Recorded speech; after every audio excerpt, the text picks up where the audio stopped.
Good morning everyone. Na-miss ako ni Kel. Kaya eto si Kel, nasa tabi ko. Ang kulit-kulit. Napagod. Napagod siya. Na-miss niya si Mami. Actually, sobrang iyak ko. Na-miss ako ng lahat. Lahat tuloy may sakit. Lahat. And I've lost my babies. Ang dami nila. Nawala ako.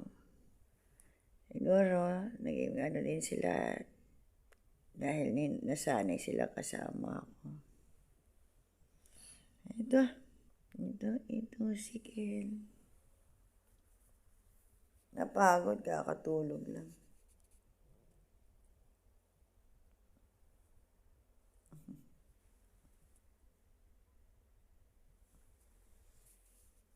Ayan, kakasaing lang namin para mamayang umaga.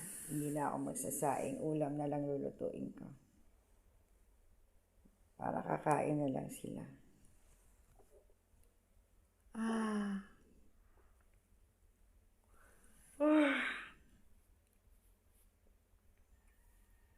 Ayan, so good morning everyone. I supposed to do live kanina. Since dumating ako, wala pa akong tulog. Natulog lang ako mga siguro after ng dinner nila. And then, nagising ako around, what time is it now? 3 o'clock. So, I woke up around past 1. Nagsaing ako para sa kanila. Ayan, ng 2 kaldero. And that's it. Tapos eto, matutulog na ako uli.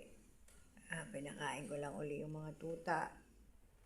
Kasi nag-iingay. Tinanggal ko kasi sa mga nanay nila. So, ayun. I'm back. Thank you, Lord. Thank you. But, I believe I became a better person.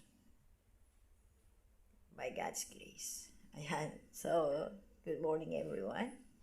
And God bless you all. Bashers, bahala na kayo.